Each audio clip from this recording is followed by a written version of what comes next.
Good day, and thank you for joining us here at Started Series about starting a business.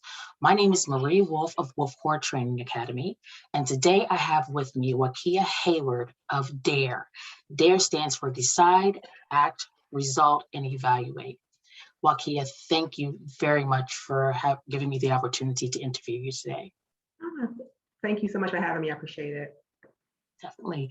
Wakia, please tell us a little bit about yourself and why you decided to start D.A.R.E. Which is, of course, Decide, Act, Result, and Evaluate.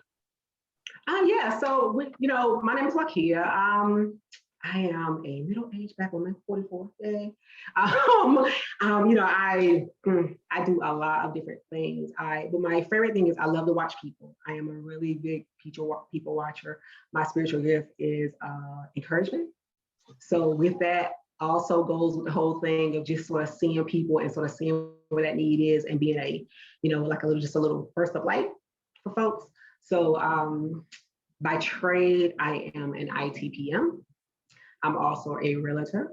I host a podcast, D.A.R.E Pivot, and I own my own coaching service, which is called Water Walkers Coaching and Consulting. Oh, what is that again? Water Walkers Coaching and Consulting. Okay. Tell us a little bit about Water Walkers. So Water Walkers basically is a coaching platform, and pretty much the services I provide are executive coaching and empowerment coaching, primarily for women, right? And it's pretty much just a place where I try to come in and help. I can help executives and women sort of break through some of their boundaries and sort of push forward so they can go off and really do that thing they want to do in their organization or just in their personal life. So it just depends. That's good. To give them that motivation that necessarily wouldn't be there unless someone gave them the opportunity to believe in themselves. I think that is a phenomenal thing that you're doing. What are some of the additional products and services offered through D.A.R.E? So D.A.R.E Pivot is basically a platform where we allow women to come on and share their stories, right? All too often, we all see the come up. We all see that beautiful, successful woman that walks in the room and everything looks great. D.A.R.E Pivot is that place where a woman can come and share how she really got there, like the real truth behind all that phenomenalness, right? We see that woman, she's just this phenomenal woman. You've seen her, right? She walks into the boardroom, she's sharp, she got those red bottoms, she put that briefcase down, she commands the room. She is just the absolute best. But what I see when I look at her is I see that she's also tired, she's also overworked, she's a little overwhelmed, she's trying to juggle her family and work at the same time. She's really not sure, so she's just trying to figure it all out. So I like to bring women on who are brave and ready enough to tell their story, that whole truth, right? So it's just really a safe place to give women to share. You know what? I'm so glad you said that, because so many times, we present ourselves with this smile and this, positive outlook. And behind it all, no one really knows, like you said, the story of how they got there or what they're going through. And after they're done smiling and presenting to you, they may just go and cry. Exactly. Exactly. It reminds me like that. How you always talk about people when they go to church or whatever, and they argue all the way to church, but then they get in the church and they go, "Oh, praise the Lord, how y'all doing? We good." It's like that. You know what I'm saying? But they walk all the way to church, like all the way to church, and they start, "Oh, praise the Lord, everybody, how y'all doing?" And so and I think I'm always interested in that backstory. So and so D.A.R.E Pivot is a platform to allow women to come and sort of share that backstory. And then in the process of doing that, they sort of encourage other women, right? Because it tells them that, because I think the biggest trick that we get is that you're in that by yourself. You're trying to start your business and you're thinking, "Oh my gosh, I can't start it because of this, and this." And so-and-so was just able to jump up and just do it with no problem. That's a lie. So-and-so had a problem too. You know what I'm saying? So now we're just giving women the opportunity to come and sort of share that whole story. And in the process of sharing their story, they encourage others to do the same, right? Yes. And that's it. But you're right, because what people don't understand is that, everything's a process.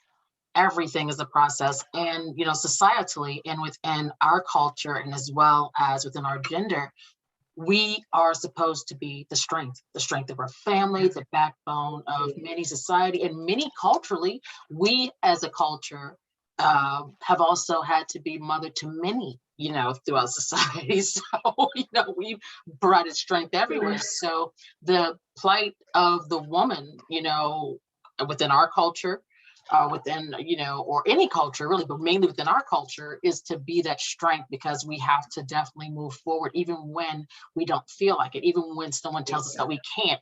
We have to prove that we can, because we've been told so many times within society that we can't. So we have to prove these things. So I'm so happy that they have these programs now for businesses that they say that they're underutilized, but then also I've been helping people start businesses for about 15, 20 years. So I've also noticed within these programs, they say that they're available to minorities, us, other minorities, so forth and so on. And it's supposed to be this pro thing about, Black American women, Native American women, and so forth, being able to start these businesses, special programs. But when we go to try to utilize those programs, they're not available. And so that is a big problem, and, you see women on TV now fighting, of all cultures, that women are underpaid compared to men. Women aren't getting the same benefits, even though in society they claim that we are, but we know that we're not. So, it really is important that you are providing what you provide within your business, because of the self-esteem, the pushing them forward, the motivation and inspiration of things that you cannot buy in the society. You give them that, and then they come to me, and then I help them with the paperwork, So, the team that we provide to women and people in general, but especially women, is amazing, because women in so many ways have been manipulated and told what they can't do. And so the strength that we can push forward and provide them with tells them and shows them that they can do it. So I think that that's phenomenal. So what are some of the primary products and services? Sorry, let me go back. What are some of the primary subject matters and target audiences that you want to project to within your podcast? So typically, every woman has a story, right? So I don't really have a target subject, honestly and truth, because I think that the biggest thing is just to get women to the point where they can actually share their story, right? It could be anything, like, one day we could be talking about something that's, like I just did a recent podcast with a stay-at-home mom, and somebody being a stay-at-home mom in today's environment, in this Beyonce world, right? This women's movement, this empowerment. And she was still feeling a little stressed, like, maybe I'm not enough. You know what I mean? Like, maybe, you know what I'm saying? So it's really one of those things. It's about, what we try to do on the podcast really is to not necessarily change the way you think, but inspire you to think. And truth, right? And just change the way you think about your own situation, because we've all been dealt 5 cards. We've all got a say hand. We all have a hand. You know what I'm saying? How you gonna play it is up to you. You know what I'm saying? So the goal really is not necessarily targeting a specific subject matter or anything like that. It's really just getting women to be brave enough to come and share. Because the problem with our generation of women is we was taught, you think about it, when you was a little girl, what happened in your house stayed in your house. You didn't tell nobody what was going on in your house. You don't care what was going on. You kept it under wraps. You ain't say nothing. Like, so you don't care what was happening, but then nobody know what was going on. So we grew up with this thing of sort of put on this mask all the time, right? You wear this mask, you get up in the morning, you feel some kind of way, but by the time you walk in the door, you got your makeup on, your hair is done, you are fierce. You know what I'm saying? You walk out the door, you're doing big things. Yes. But what this whole thing is really all about, and what we're trying to get people to do is, one, being brave enough to take your mask off and really being honestly, truly you. That's what it's really all about. So that's really my subject matter and truth, is getting women to really get to a place where you're brave enough to take your mask off, even and sharing those stories where obviously you didn't necessarily come out in the best light, right? Because you talk about your mistakes, you talk about how you didn't make the right decisions right away. But it's the beautiful thing about D.A.R.E Pivot is it is the pivot that is the part that's beautiful. It's because it shares how you have this issue or you have these circumstances. And it don't even have to be nothing you did. It could be just things that have happened in life, but then you use that same hand and you do something beautiful with it. You just, and you take that hurt and that pain or whatever that thing was, and you now open this business, or just start helping children, or you do whatever this thing is you start writing your first book at 50. You know what I'm saying? You do all these things and you realize that all those stories that you had in your life, now those stories are going to be used to help propel somebody else forward. Yes. Right. Yes. And So that's pretty much what my target market looks like. Like that's what I'm pretty much bringing to that table.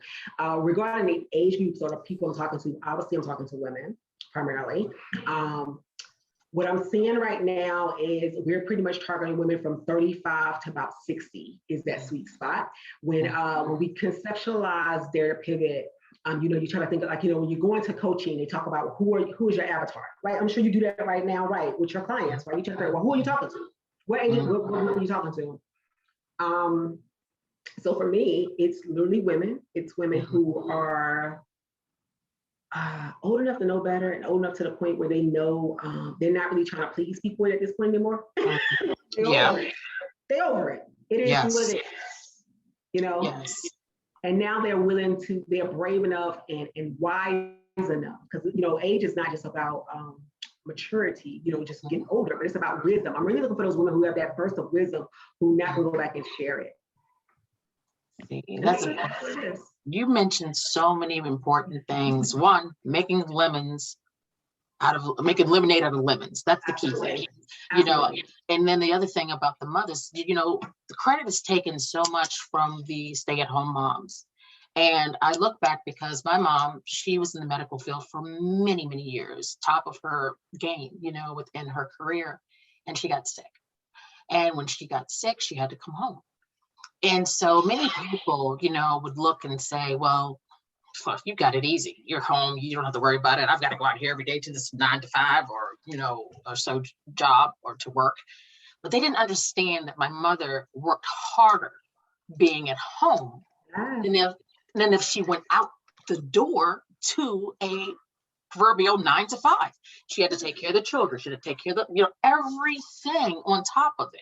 So, and the problems and the pains that come along with her feeling the way she did and blaming herself and suffering in silence, that she felt that she was a failure, even though she is the most important person in our family. She's the monarch, because of the fact that she had to stop working at a certain time because illness was placed upon her. So her strength gave me the strength to make sure to never judge anybody, to always see the second, the other side to a story, never judge a book by its cover, and always find out about a person and never go by face value or what someone says about somebody. Exactly. Because it's important to see people for who they are in general. Now look at my beautiful oldest daughter. She's married, she's got a family, she's worked really hard. She's done everything that she can. And it's at a point now where it's like she got 2 little ones. And I said, baby, look, don't worry about society and what they think. You work hard, you went to college, you've achieved, you've done everything that you've done, and no one's done it but you. You need this time to be who you are for your children. And by the way, she's a phenomenal mother, And so those stereotypes and judgments do harm. And they look at my mother, they look at my daughter, and they'd say, oh, they're blessed. They've got it easy. But what they don't understand, like you're saying, is that every woman has a story. Every person has a story. And your platform will give people like my mother and my daughter, me, you, and many others that people don't quite understand and prejudge just by what they think they see on the outside, and to really tell a story that could actually help them as well as other women. So, again, that is an amazing opportunity that you're providing. And you're also giving the world and the society and the people around us within our local community as well a chance to be more open-minded, because that's the thing that we are, not just as women, but men in general. People look and they're closed-minded to what they think they see, to what they think they know, and they know nothing. So you are truly going to bring some enlightenment to everyone in reference to how not to look at people, I think it is though. And I think, like, even when you said how your mom had, people might look at your mom and say, oh, she had it easy. But no, it cost her. Her. And that's what I really want to share too, is that whenever we're making these decisions, whether we decide to go into the boardroom or decide to stay home, there is a cost to that thing. You hear me? And I want people to understand that and say that, every time I say yes to this, I have said no to something else, whether it was forced upon me to make that yes decision or not. I still see the no, and that no is what I am now having to get over. Does that make sense? Oh, yes. Yes. And I think that's what we want women to be able to really get and to hold on to. I remember I had this conversation with one lady on a podcast, and she said something to me that has stuck with me this whole time. I said to her, I said, well, what are you saying to yourself as you're trying to start these businesses? Because she had tried one time before, she was unsuccessful, so she tried again. When she tried the second time, she said, the whole time I am walking towards the cliff and I am saying to myself, it's not going to work. It's not going to work. I'm going to fail. I don't have enough money. I don't have enough time. I don't know how I'm going to do it. I don't know this. I don't know this. She said, but I'm still walking towards the cliff. And she said, and when I get to the cliff, I just jump. Yeah. You know what I'm saying? And she was like, it's that thing that it costs you to talk yourself into or out of making that decision. Right. And I think that's what we should share. I agree. And like you're saying, sometimes what we don't understand is that sometimes you have to go through a few no's before you get to that yes. I've been accused of many things in my life, and I'll share this for you on this platform because you have a real show and so do I. We're both real women and we can vibe like that. I think the first time we introduced ourselves to each other, we talked on the phone for 2 hours. About real issues that affect, women and people in general, especially our children. So a lot of people have looked at me in the past and they've said, oh, isn't she so lucky? She's this, she's this. They don't understand that I've worked since I was 14 years old. I have worked 2 jobs at one time.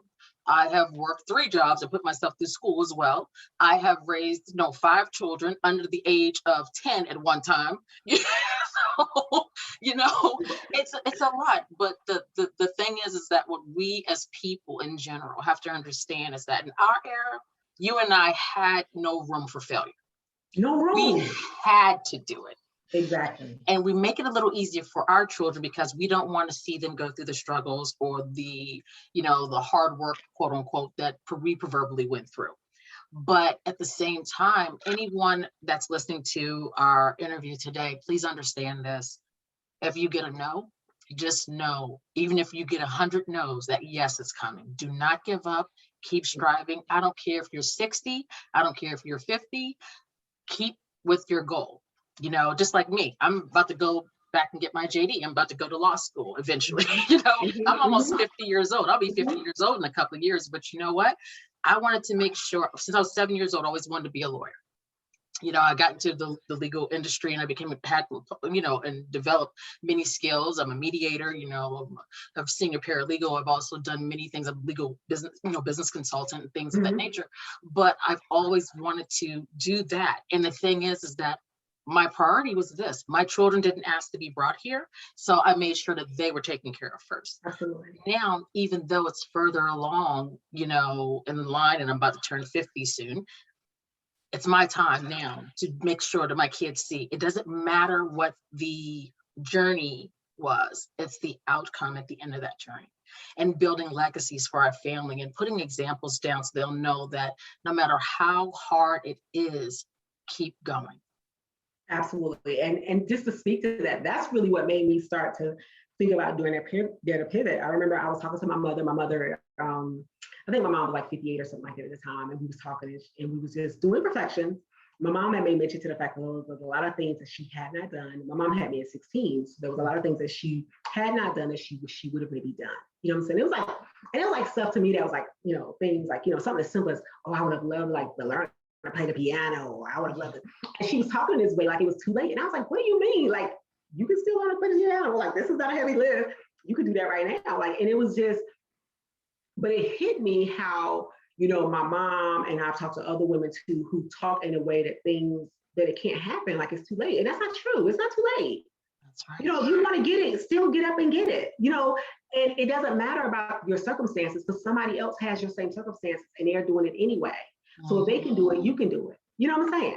And that's what we want to sort of share to women is you too can do it. You know what I'm saying? It's not, but it's not going to be easy. Nobody said this thing is going to be easy. Nobody said this, somebody, you're just going to, there's only a handful of people that hit the lottery. So that's not going to be a thing. You're going to have to do it the long way. And as long as you don't mind doing it the long way, then you can get there, right? You can get there. And that's why when we have people on the platform, we try to make sure that people understand that, this right here is what they end up doing in the end, but they had to first decide that this is what they want to do. And then there was an action that came from that. You see what I'm saying? There was an action and we keep it going. Then there's a result. And then what happened? And we all do an evaluation or some lessons learned. We do all of that. And that's what that whole life process looks like. And that's what becomes, that's the only thing that separates them from us. That's right. That is the only thing. That's right. And you know, the thing is that honestly, I have worked hard for everything. I know you have too. And I honestly wouldn't want to get something just handed to me, because when you work hard for it, you appreciate it more, you know, and you want to strive more for it. You want to make sure that you continue to achieve, because it feels good. It feels so much better when you go out there and you get it. You know, you do the sweat and the toil and you're in the trenches, then somebody just comes and says, here you go. Yes, you do want to accept the blessings, but at the same time, when you earn it and you know that you've put your sweat and tears into it, it is so much more rewarding. That's just my opinion. I agree. I totally agree. I would prefer to work for it myself first. I like the process of the working for it. You know what I'm saying? Like I like to, you know, feel the struggle of it. I like to feel I like to build the lessons learned from it. I like to understand, you know, that sense of wisdom that you get on the other side of it. You know what I'm saying? Like it's like a different thing. Oh, yes. Like I had, we were talking to somebody the other day and I was talking to them and I had my real estate hat on and I was talking to them about, you know, they was a first time flipper. So when we first talked about buying a house, they was getting a house. It was beautiful. It was great. And I kept giving them like little warnings, like, oh, I don't know. It's tough. It's tough. They didn't hear me. Now I go back a year later and they was like, oh my gosh, I never want to do this again. This is terrible. And I said, see, wisdom. This is what that looks like. You know, this is what it looks like. You would have never known it. Even though I tried to explain it to you, you could not hear me. But now you can hear me. And it's something about walking through it. So I enjoy the walk through. I agree. What is the, actually, before I go there, sorry, I'm skipping a little in terms of my thought because I'm thinking while we speak, and this is such an engaging interview. I'm truly enjoying it. You know, I enjoy all my interviews, but this one in particular, you know, the way that you and I interact, you know. And yes, I totally understand. Ma'am. It happens to me all the time. Yes, ma'am. Now, question, how would you like for D.A.R.E to inspire and further educate the community? You've mentioned a lot of things today, but how would you like to further inspire and educate the community? You know what? I think for me, I would just love for people to get to a place where they tell more of a story. You know what I'm saying? Like just tell more of the story. Like think about you, right? I'm sure there are things that probably has happened in your family that nobody really talks about. Mm-hmm. Nobody talks about it. Exactly. However, if you would have just explained it to me all the way through, maybe then I can make a better decision based off all the knowledge, right? Mm-hmm. If you just give me the whole story, let me determine if I can handle it or not, and then let me make a decision based on what you said. It just makes us so much wiser in our movements, right? Mm-hmm. And then we don't make such crazy decisions. So I think that's what I would really like. If I can just get to a place where every woman realizes that they are beautiful and they have a story to share, and that God will use everything if you let him. Yes. He uses everything. And when he says that he has a plan for you, he means it in truth. And so if you just believe that and keep walking forward and keep moving forward and don't give up on your dreams and know that you are worth it, that's what I want. That's what I want this to be about when it's all over. Right. And so when I talk to women now, I am amazed about what women share with me on my podcast. But I'm really amazed when women talk to me about, you know, before the podcast, like how you and I talk first, right? We talk about do my connection call, we talk, and just all that rich knowledge that these women bring to this table. I would love to get to a place where we are not the exception. We are the rule. Yes. Now, you know, you said a lot there, and that is important, especially, and we feel the same way about, you know, our sons and men as well, but especially for young women. I have two daughters. I have an older daughter that has made me so exceptionally proud. She's an amazing woman. She's a phenomenal mother. I couldn't be prouder to have her. Mm-hmm. And I have also, you know, a younger daughter who's now looking at me, her sister, her older sister, my mother, and she's looking at us for guidance in terms of what should I do? How should I be? I even see her running around the house trying to grab, it's so funny, Wakia. She runs around the house with a notepad. I am planning my future house. I'm drawing it out. I am planning, this is what I'm going to do in my career. And then she goes, Mommy, you have this set and you help people start their businesses. When I grow up, I want to do this, this, this, and this. And I smile at her because it's like, I'm like, God, thank you. I'm doing the right thing. My oldest daughter is a business owner.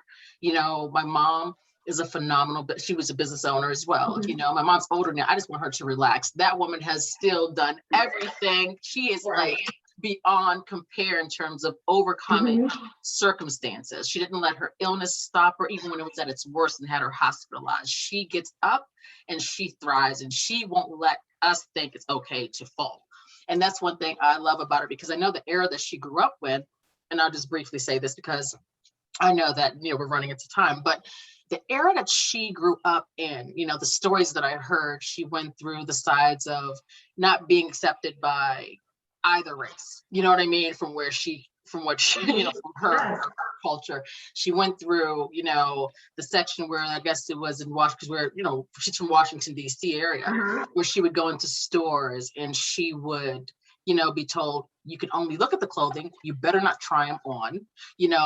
All people of minority, Black, whomever it may be, you guys are on that side, you enter that door, everybody else on the other side. Don't look at them. Don't speak to them. Don't breathe on them. And, people don't understand sometimes why people, and women especially, from the not so actually distant era of the 50s and 60s, have different perspectives on things. And sometimes I had to come to this. Me, I'm more, I'm younger, so I'm more into this. Mom, why do you feel that way? That's not the way it is. Everybody's equal. Everybody's this, everybody's that. She goes, baby, no, baby, we're not. But we are, but we're not. We're supposed to be, but there are different plights that people go through. And that people don't understand is that, these stereotypes that are placed upon us when we're younger, sometimes we grow with those, and I think you and I had a brief discussion about that too, from when we were growing up, so this is an opportunity for women to voice their concerns on the platform, where they can talk about those things that have affected them, that may affect their children and their children's children, because a story continues. And unfortunately, Wakia, what we see going on right now in the news with these babies that are being shot and killed for being who they are, feared young Black men that are innocent, that are just simply being human. It scares me, and it scares me to even think that we have to talk to our family members about these things, and that it just like when my parents talk about it, and other family members that are older, it brings back a distant memory for them. It brings back the time frames when they were younger, you know what I mean? And what they went through. So it's like history seems to repeat itself, but just in a different format. Yes. And I think, like to your point, I grew up down south. So to see the things that's happened to now, when I go talk like to my uncles are like, this is a thing. This has always been a thing. And, my uncle had even said to me, like, it's crazy that why y'all act like this is new? This is nothing new. It's just the fact that we didn't really share those kind of stories, with our children, where our children really got a chance to really get it. So now that they're getting it, now they're sort of having to walk through it directly. It's almost appalling to them, because they just don't understand what it is, right? And that goes back to the whole thing about, let's just tell the story. Yes. Let's just tell the story, and at least arm people with that truth, right? Knowing that, right, there are two sides of every story. We only can give them our perspective, but at least if they share it, they understand our perspective, at least then they can sort of have some kind of decisions. The biggest tragedy is we don't say anything. It's just silence. Exactly. And that's the mistake, the silence, because speaking can save a life, and just like I was talking to a few people, most of the people in our family were either military, law enforcement, or so what it may be.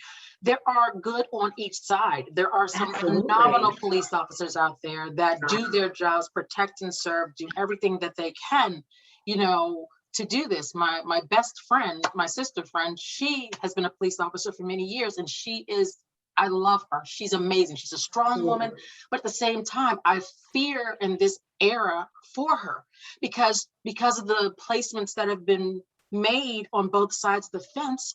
Absolutely. Someone may, they may not see her for who she is. And it bothers me, and another family member that was in law enforcement recently, and they decided to move on to different career fields because things have changed so much. And I understand that there are some police officers out there, and there are some law enforcement, affiliates, I'll say it just like that instead of employees, affiliates that take their job seriously, that love people, that want to do the right thing, that that don't seek out to cause harm. But then there's some that do. And the thing is that our society has to differentiate between the fact of not prejudging who and what. And that's the sad part, because when these young men are pulled over, and as you see, they're starting to fight back, they don't know if it's a good cop or a bad cop, a good police officer or a bad police officer. And it puts those that are in a position of protecting and serving us in a dangerous spot. And it also puts the people that they're pulling over in a dangerous spot. And it doesn't bring any type of commonality. So they're scared when they pull somebody over, and everyone else is scared when they're pulled over. So it causes a major issue. And I'm hoping that the people that are listening to this have an open mind. And if they're law enforcement listening, we appreciate those of you that do your jobs the right way, that truly love, protect, and serve the community. But at the same time, it's like, how do you know? You know what it is? And I mean, my husband was talking about this the other day about how, it's not like it's iRobot, right? It's not like these are not people. Police are people, and they go out to these situations and they can be just as scared as the next person coming to the door. You know what I'm saying? So we have to get to a place where I would hope and pray that we would get to a place where we can give everybody grace, and the people who realize that, how you get to a place where, sometimes you're in your job and you realize you can no longer be really objective. Yeah. I just pray that they get the people who are to that place, that they can just say, you know what, I need to sit down, or maybe I need to go do something else, still to support the community, still to do that. But maybe I'm just not in a place right now to be, working with the public today. That's a thing. We all have those moments when enough is enough, right? Because in truth, we're all people, and we are all dealing with something. Yes. We're all dealing with something. My heart goes out to both sides of the table. Obviously, it goes out to, our black boys. I'm the mother of I have a son. So obviously, that is always a big concern for me, but where I also know people who, like you said, who are law enforcement, and my heart goes out to them as well, because I realize that nobody gets up today, and I would not think, naturally, my first thought is nobody gets up today saying that I want to do something crazy today. Like, I want to hurt somebody. That's not, I just don't believe in my heart of hearts that is somebody, that's not the majority of people's plan. And it's bad because we get so many people come on, it just takes like one or two bad apples and everybody gets this name of being terrible, just like Black people, right? We, as a Black woman, we say something crazy in the boardroom and now we get labeled with that angry Black woman, right? And it's not that. It's not even an angry Black woman. I'm just passionate about what I'm saying, and it's like that same thing. So, I would hope and pray that we are all just trying to get to a place where we give each other a little grace. And for goodness sakes, let's just take a moment and pause. Yes. If you just pause before you make any decision, whether you're, like you said, about to fight back or you about to, act out, pause. Take a moment. I agree. Just let's pause. And I think that will be the biggest thing. I mean, I think those are some of those situations that are just so extremely big that I don't know how we fix it, right? But I hope that platforms like ours, where you're motivating people to go out here and be their best self, where I'm helping people think different, or giving people, room to explore their best, be their best selves, or explore the options and even want to do something with your life.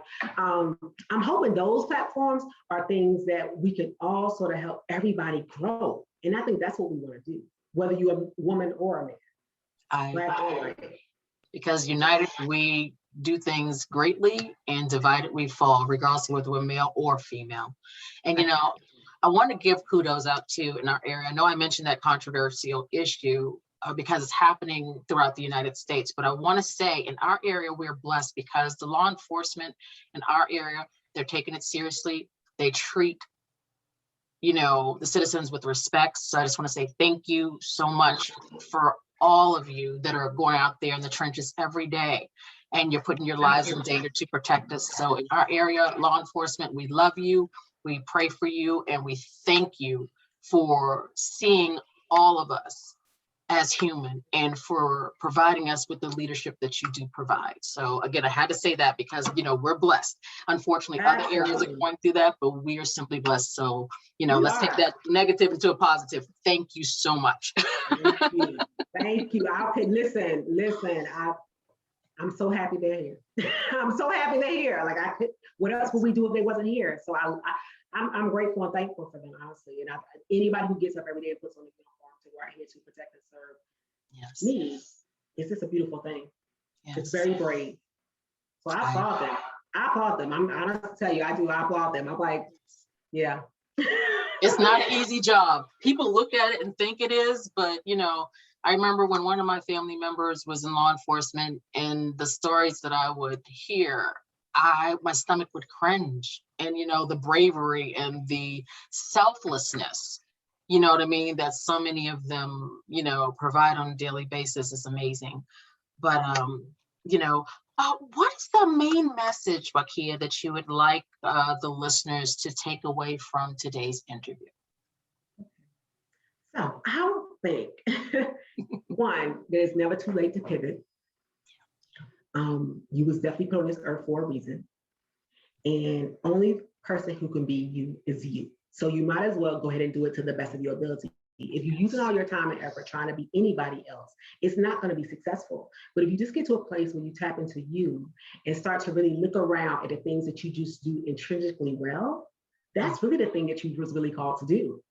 Right. And so I think if we can all just get to that place where we can see ourselves clearly and just go out here and just be your best self, whatever that is, because we all have a contribution to make to this world. And I just wish that we all make it and be proud of it. Yes. Let's just be proud of it. Take your mask off, ladies. Let's just do that. You know what I'm saying? Let's just do that. You know that moment when you get home and you are done and you just taking off stuff left, right, and center, and you can't. It's like that moment where you just can be your true, honest self and be great in that space. I think that's where I really want most people to be. And I'm glad you said that because I look back and a lot of some people that I used to work with, and they've seen some of the I'll just use myself as an example for right now. Have seen some of the interviews that I've posted, and I've got a couple of messages. That's not you. You were just this passive, quiet, meek person who barely spoke to anyone. You just worked really hard, but you actually have a voice. And I'm like, we all have a voice. Even the little shy kid that's on the sidelines who in school ate by herself had a voice. Maybe sometimes people have to understand is that some people avoid conflict at all costs, sometimes in a good way, sometimes in a bad way. But you're right, the voice needs to be heard by everyone. I'll tell you one more thing. This is a little emotional, but I'll tell you anyway. So there was a young lady that I worked with about a few years ago, and she had some disabilities, really sweet, spoke to everybody. Good morning, good morning. That's all she would pretty much say all day long is good morning. And so we had this event at work where everybody got together. And so, the guys were playing the guitars and so forth. And the one person who was going to sing, she wasn't feeling where she couldn't sing. So they're like, anybody out here know how to sing? You just don't want the whole show to go bad. And she raised her hand and we're like, she's like, I can sing. And we're like, okay. People were laughing like, oh my gosh, it's going to be a disaster. People are cruel. Right. People intrinsically cruel when, maybe not meaning to be. Yeah. But it's again, they're judging the book by its cover. Right. Now, this young lady who had this disability got up there with the guys and she was telling them what songs she knew. They were asking her what songs she didn't. And I kid you not, Wakia, it was silent. She was amazing. Wow. And so many people at that point, including myself, because I didn't think, you don't judge like that. And I figured, okay, I was, me, I'm the person who everybody knows. I'm kind to everybody to give me a reason not to be, and she was just a sweetheart. And I love people that overcome the odds. I love people that other people shine away from, because if they don't understand, you're shining away from somebody based on your ego and thinking that they have a disability or an issue, or they're not like you, and they're missing out on phenomenal people with great personalities, with talent, with abilities that are beyond the people who are prejudging them. So I love people, and well, people in general that that overcome things, because there's so many things that we all have to. And my grandmother used to always say this, and so did my aunt, my great aunt Gladys, who was an intricate part of my life. And they both say something similar. And my aunt would say, everybody in this life was born with a blessing and a curse. My grandma would say something to the nature of, everybody in this life was born with a gift. With every gift, there's a trial and tribulation you have to go through. And that is for all of us. And like you said, if everybody can come together in a platform and share the stories, and to support versus pull down, or to be a crab in a basket towards other people, or to prejudge them, things would be better. We would grow in strength. So, I so agree with what you're doing, and I can't wait to listen to more of your podcast. I cannot wait to really, follow you more, to see the changes that you're making in others' lives. What you're going to do is going to be great, and I hope it continues for a long time. Yeah. Well, I'm here until it's no longer needed, I think, is what I'm going to do. But I also challenge people to get out here and just sort of talk to someone and ask them their story. Like a couple of years ago, I flew to California, and then my sister and I, we drove back cross country. We drove from California back here to Maryland. And the goal was, every place we stopped, we had to intentionally talk to someone else and just get to know that person. Like, tell me something about yourself. You know what I'm saying? Like, what do you do? Who are you? And I met some of the most phenomenal people. I think we either stopped like in Texas or Houston or one place like that. We stopped there, and we just stopped at a local restaurant, and it was a guy sitting over to the side, and he's an older gentleman, tall, white gentleman with silver gray hair. So he's older, and he had this beautiful cowboy hat sitting on this table. And I told my sister, I said, wow, he's a guy I want to know. So the guy, when he was walking out the restaurant, he walked by our table, and I just looked up, I said, hi, sir, how you doing? And he's like, ladies. And I was like, sir, excuse me. I said, I would just, you like you got a story. Would you mind sharing your story? And he said, and we was just starting, we hadn't even gotten our food yet. The waiter had taken our order, but we hadn't got it yet. And he said, sure. So I slid over, he sat down beside me. He sat there and told us our story the whole time. It turned out he was like in a rodeo, and he was all these things. He had all these pictures, just phenomenal. I would have never known anything about any of that if I would not have stopped for a minute and just asked that man to share his story. You know what I'm saying? And even though he didn't look like me, we didn't really have anything in common. And it didn't look like we had anything in common, but his stories and just how he enriched my life and just exposing me to something so different. Yeah. Was phenomenal. Yeah. It was just phenomenal. And I just think if we sort of do that, then we can start to connect with people in a different way, and where it may have looked like initially like we had nothing in common. In truth, we had tons of stuff in common. Like, I like the rodeo. I like understanding the whole stuff about cowboys. I'm just fascinated by that whole movement. I would have never even known it if I wouldn't even stop to hear the story. So I think if we can do that, that would be fantastic. And you know what you did? You also changed that person's life, because you showed that person that they were interesting enough and human enough for you to hear the story. The thing is that in humanity, as they call it, humanity, we don't see the other side out of fear of talking to some people. So what you did was really a good thing. I noticed working downtown Washington, D.C., there are a lot of homeless people. Yes. And the thing is that some of the stories that you hear will floor you. I was working over near 16th and K Street, and there was this lady, beautiful, beautiful lady. And I was going to the subway, and she walked over to me. She wouldn't walk over to anybody, but I guess she figured I'm a female, she's a female, so she walked over. She said, "I'm so sorry to ask you this." She said, "But can you please get me something to eat? I'm very hungry." Very articulate woman, very, she was just very poised. Everything about her, it just didn't seem right. It just seemed like, okay, she needs help. And I was like, wow, this is a beautiful woman. Let me just go help her, woman to woman. I don't care what's going on. She's hungry. I'm going to go do what I got to do. I can have the money to feed her. I'm going to do it. So Right. I said, "Why don't you come with me?" And so we went inside the store together. She said, "Well, that lady over there is not very nice to me." She said, she tells me whenever people have bought me something to eat that I have to get whatever they say. And not, I said, "No." I said, "I'm buying this for you. So you come in here beside me and you tell her exactly what you want on your sandwich." So we're in line, just like she said. The lady who's making the sandwich starts screaming at her, "Get out of the store, blah, blah, blah." I was like, "Whoa, man, wait a minute." I said, "She is trying to tell you what she wants. She's just getting people to buy her food." I was like, "You know what? You don't know her circumstances." I said, "First of all, generally with me, the kind of person that I am, I would have walked out of a store like that and I wouldn't have even given them my business."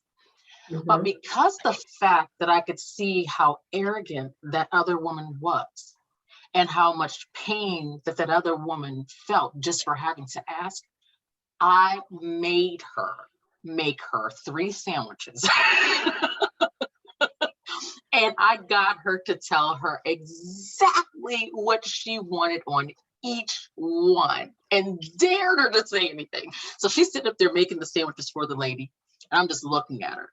And you could see the tears forming in the lady's eyes that were beside me. She was telling her exactly what. And the woman that was making the sandwiches, she was so mad, slamming. I was like, "So nobody wants to eat that if you do." And I'm not the kind of person who picks with people, but I was bullied so much because I was a nice person in my life. To see someone else bullied, I can't take it. You know what I mean? So afterwards, we went even further. I sat down with her and I ate lunch with her.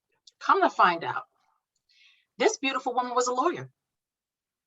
She became homeless because she let the love of her life destroy her. She lost her job. She lost her source of income, of course, and he had to run off with someone else. And in listening to the woman's story, she was talking about law and cases she worked on, and working in law firms and knowing something about the industry. This woman was telling the truth. She was telling the truth about her life. She told me what school she went to. She told me so many things and how family members had shunned her away because she made poor decisions. And she was now looked at as, they were ashamed of her because the way she let this man, change her life. And it hurt me so bad to see that because, our lives can be destroyed based on so many things. And we as women, the one thing I would say, any woman wants, especially within our culture, the way that we were raised, but any woman wants is love. And unfortunately, like you mentioned something, one of our conversations about young ladies, letting them know how to be treated, how to be, that brought me to that, that mind frame, from our previous conversation, because if our young women and young men, but mainly our young women, I don't care what culture they are, but mainly our young women, don't see the difference between what love is and what love isn't, it can destroy them. So that story in itself, from our previous discussions and with the experience of seeing, this woman being prejudged, it just brought so much enlightenment and memories back. But, if you could tell our audience a little bit more about what you want to do as well in terms of helping our young women, in terms of knowing the signs or what to see in terms of what true love versus what we perceive love to be, that would be great. Well, I think, one of the things I do is I do mentor young girls. And I think it's really trying to explain to them first about the importance of loving themselves, right? So first we got to make sure that we're speaking the same definition of the word love. That's the first thing, is to understand what we're talking about. And to once we sort of explore that definition a little bit more, right, to understand, okay, what does love look like to you? And so one of the questions I ask women all the time is I say, well, when you're interacting with somebody, I want you to ask yourself, does this what love look like? Is this love to you? Is this what it should feel like to you? Because you get to choose it. Like you get to choose what it looks like. We all have triggers. We all have things that we, you all have that space that you can afford to go to that limit. You know what I'm saying? What works in my marriage doesn't work in your marriage. What works in her marriage doesn't work, you know what I'm saying? And then vice versa, because we all have a limit of space. But once you sort of understand that you have value and that you are worthy to be honored, it sort of changes the game. So when I'm talking to young girls, I talk to them about honor, and I talk to them about their worth and their value, not to a place where they are above anyone else. They're just not below anyone else, though. Yes. That's the trick, right? You're just not below anyone. And so once you understand your worth, then it's easier for you to say, well, somebody treats you bad, whether it's your family, whether it's a boyfriend, whether it's a boss. Mm-hmm. You sort of get to a place now where you understand your value and you're just not gonna let people treat you in your kind of way. That's what it looks like. And it doesn't necessarily mean that loving my spouse does not mean I don't love me. That's right. It just means means I love my spouse, right? But let me be very clear. Listen, I love my spouse, but I'm not gonna sit here and let you walk all over me, because then what does that look like to me? That's not the same thing. I deserve this. I deserve to be honored. That's and right. If women can get to that place where you can sort of see your value and see your worth, it is phenomenal. My mom taught me when I was a little girl, my mother used to say something to me like, you're top shelf. They need to get on their tippy toes to reach you. She said, because you think about it, when you go in the grocery store, the bargain stuff is on the bottom. The big can, you know what I'm saying? The big can of green beans is at the bottom. The big can of stuff is at the bottom. All that value stuff is on the bottom. And she said, you're not on the bottom shelf. Well, don't put yourself down there. Wow. You're top shelf. And it's like those little bitty mindset things to help you think about your worth is where love for me sort of start. But you have to do it in a way where it's healthy, right? Again, it's not that you're above anyone. You're just not below anyone. Wow. What you said means so much, because I never... It's very simple. Like, it ain't hard. We just overcomplicate it. You know what I'm saying? You overcomplicate it, but it's not hard. But it's true. Easy. You're right. The bottom, that is so true. And you using that analogy it's amazing, because I like to visualize things when I speak with with anyone, within a platform or just in general. And I was just visualizing that. And I was like, she's right. Wait a minute. That is true. And that's the quickest thing that's easy. But you want to make it so you're not easy to make something or someone fight for you, not in a verbal, physical way, but, earn you. Show them that you're worth it. Don't just be so quick to give away everything of yourself. Yeah. And that's the hard you got to see your value, though. You got to understand your worth. If you don't see your worth, no one else will. That's just true. That's right. And it doesn't really mean about, and I try to talk to a lot of young girls about comparisons, about, don't look at them. Like when you said your auntie said that, everybody has a curse and a blessing. I'll always say everybody was hit with the ugly stick somewhere. You just can't see it. You see what I'm saying? Everybody was hit with the ugly stick somewhere. So when young girls start trying to compare themselves to this girl and that girl and this person, we all got something. We all got something. And so you got to just get to a place where you understand how beautiful you are inside, and sort of walk in that. And if you don't feel it initially, I challenge them to find one thing. Just find one thing, and let's walk in that one thing, because it's all about what you think about first. We're choosing. I get to choose what I am going to decide who I am and what I see when I look in the mirror. Like, I get to choose to see. I get to choose that. The problem, I think, that the trick that I find too in this environment is you get to a place of narcissism. You get to the point where people can get narcissistic because of the fact that you start to think all about you. So the other part of that is not only understanding your value and your worth, but then I also challenge them to sort of look at other people and see their value and their worth.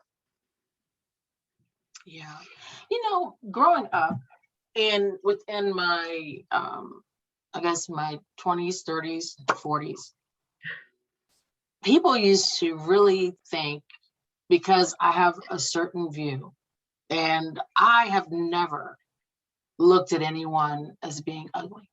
And the people that I've looked at as being ugly were internally ugly, but physically, I think we put too much into it. When I look at someone, and when the people that I've brought close to my life, I look at their heart first, or what it shows their heart to be, because sometimes you can think somebody has a good heart and they don't.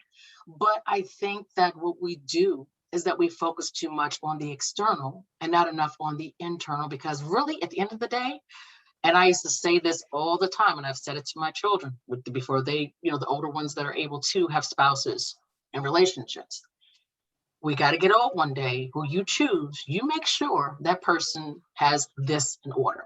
This person and you can vibe together. This person has the type of values that you seek. One, above all, make sure they believe in God. That's the key thing. Without God, we are nothing. And without belief, things will fall and fail. Absolutely.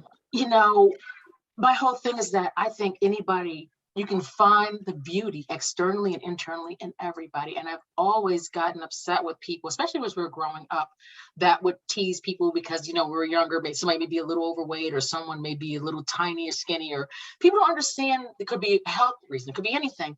And that intricately, we have to remember that as a whole, beauty is within all of us.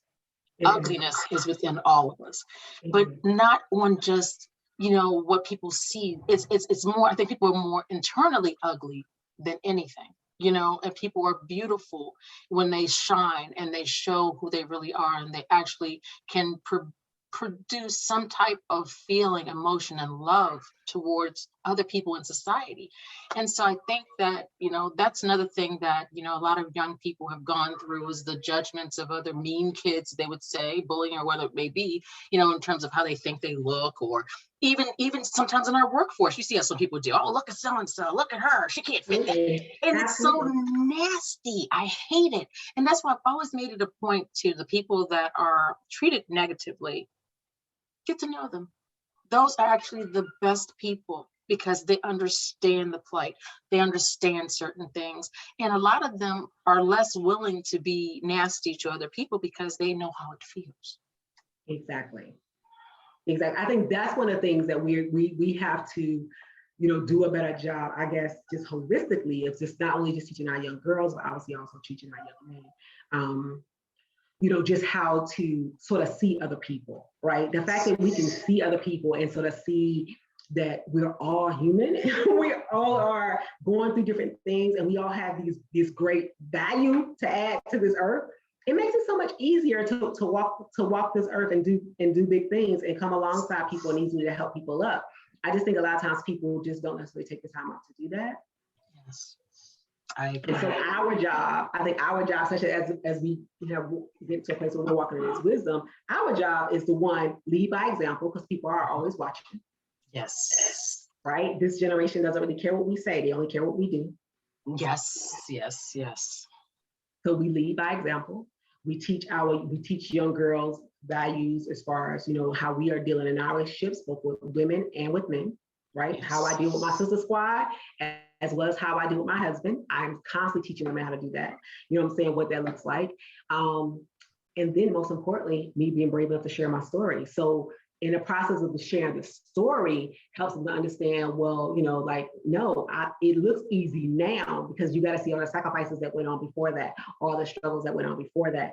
And that's how this whole thing sort of comes together. I think that's what we have learned most from the millennials, right? The millennials are sharers. Yes. When we learn, you don't tell nothing about what's going on in the house. You don't tell nobody. Millennials, they don't tell everything. They're going to tell everything about everybody. So, you know what I'm saying? That's true. But think about it. When we first got to the workforce, you didn't never talk about what you made in that job. You never said anything. Like, I would never say anything how much I made in my job. But now in the environment of today, people talk about that. And that's why we as women know that we wasn't getting paid as much as everybody else. Right? I mean, truth. How else would we know? We would have never known we wasn't getting paid as much as everybody else if they didn't share how much they got paid. That is so true. That is so true. It's like those are the things I've learned. Like, listen, they're sharing. Or like how millennials have taught us how important it is to go to therapy. Like, that is okay. Yes. Millennials have taught us about self-care. We didn't do self-care when we was little because we was having to work. You said yourself, you worked a million jobs, ma'am. You worked a million jobs. There was no self-care.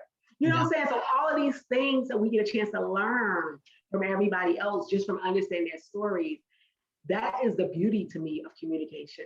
Yes. And talking it through, because we can all be better. You know, I'm glad you said that. I've been working on a book for about, which actually 2 books, but one in particular that I think is more important because one of the key people that I am interested in, you know, continuing to interview is an aunt of mine. She's in her 90s. So with her, you know, she can tell us stuff that people can't, you know what I mean? She was born in the 20s, you know, I believe it's the 20, yeah, you know, and then there's some other people that I know that are in their 80s or born in the 30s and so forth. And it's important. And this book, which will probably be finished by the fall, is That Was Then, This Is Now. Yes. And this book in particular goes through different eras and people of different multiple cultures and we kind of like challenges and shows what everybody's been through, but definitely the plight of struggle. You know what I mean? No matter who we are, which is important, but mainly, you know, of course, how the times have changed in some ways and how the times have not changed in some ways, as you and I were talking about earlier. So that is definitely something that I am interested in. I can't wait till I'm done. But I think it's going to be important because unfortunately, as we know, life goes in 2 ways. Unfortunately, we pass on. But every day someone new is born. So those that have come before us, they deserve to have their stories heard. And I don't care. And you see the platforms, the people that are very famous, and everybody wants to hear about them and their stories and who they are and you know where they came from.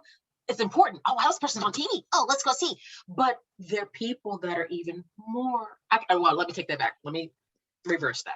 There are also people in our community, in other communities. They may not be in the paper, they may not be on TV, they may not have that presence of larger than life, but their stories can equally help and show the differences that we've gone through within history, within society in general.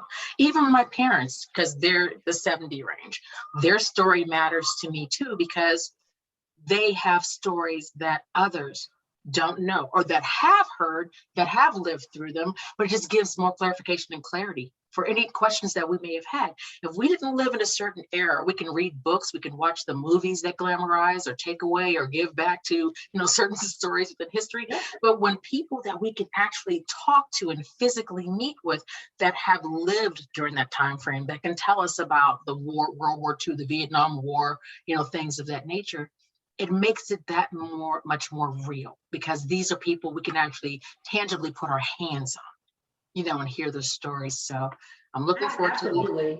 Absolutely. It was so funny because me and my sister was just talking today about how when my niece has children, that we are going to be like the old women then, and how we have lived through COVID. And so just imagine how, how we're so sensitive now about somebody touching your pen, something as simple as your pen.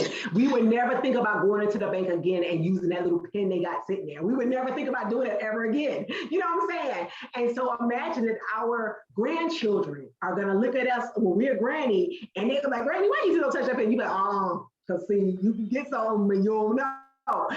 Like seriously, like those are the things that we're going to be able to tell our family about, because we are all building these life experiences. So like I can't even imagine just the stories that you're going to get from like your 90-year-old auntie, because just so much wisdom and how that level of peace, because they've seen it all before. I agree. And you mentioned that about COVID, and I tell you this, our kids are going to think we're crazy, and our grandkids and everything else, because for the longest time, I would have my mask on, my gloves on. Even with my gloves on, I bring my own pen. Here you go. Okay. That's true. We would never, I cannot imagine, like even when I watch TV now and I see a movie, you can look at the movie, you like, that was before COVID, because we don't do that. Nobody's doing it today. Like you're not gonna be all in my space.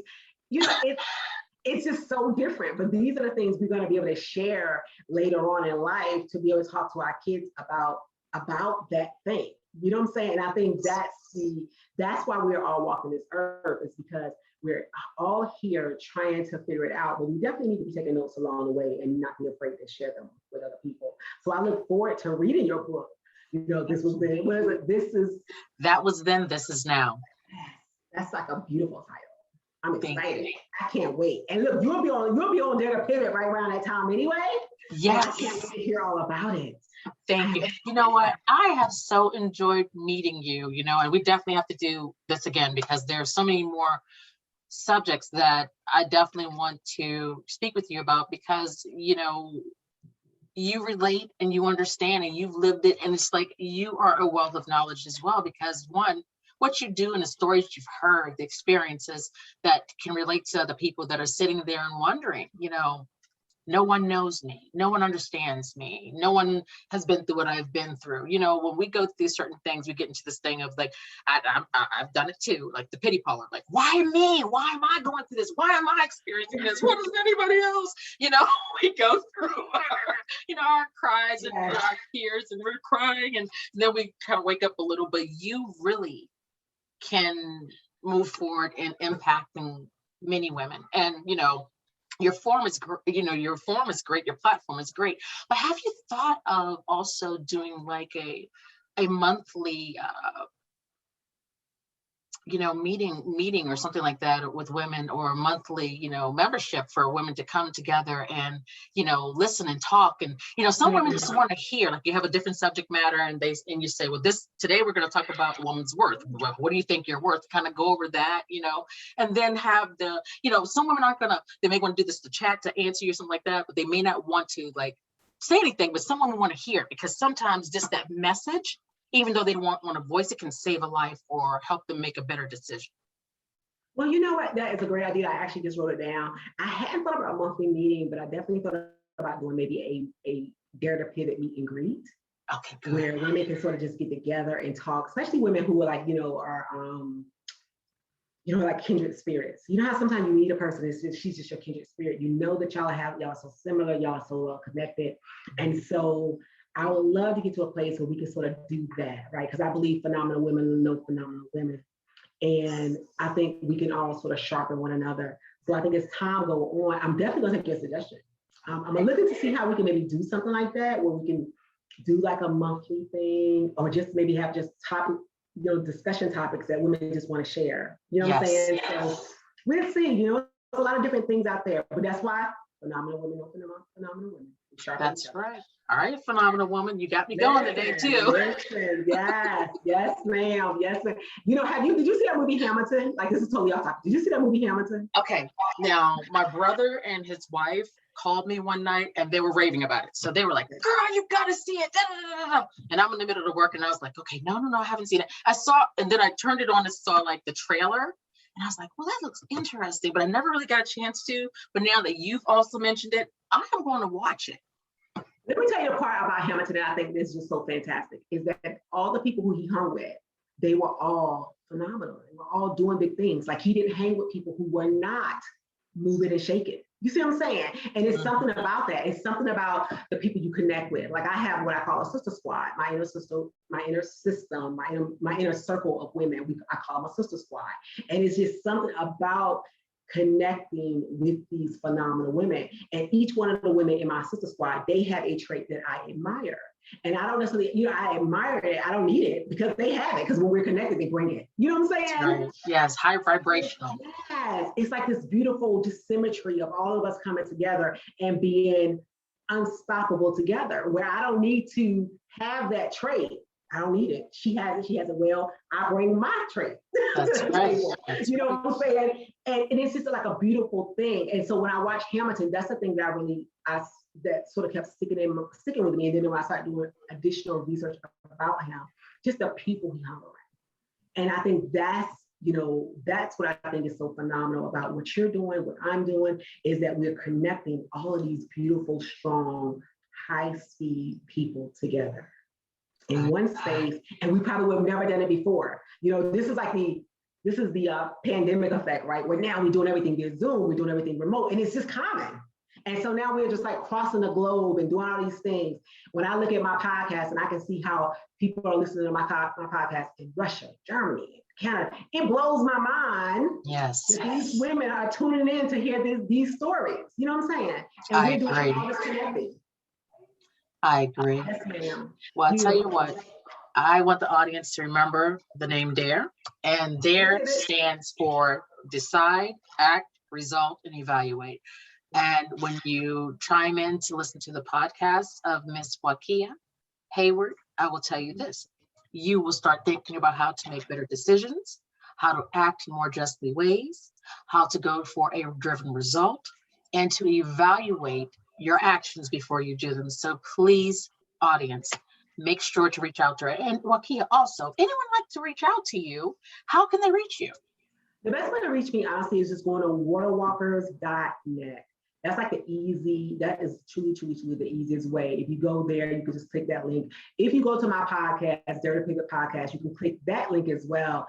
And you can hear the podcast anywhere, Spotify, Anchor, iTunes. You can go anywhere and get it. Once you click that link as well, it takes you right to the website, and you can just go there to connect with me. That's really easy. But you can just look me up online. It's Wakia, Wakia Hayward. I am the only one, ma'am. All right, Miss Hayward. If you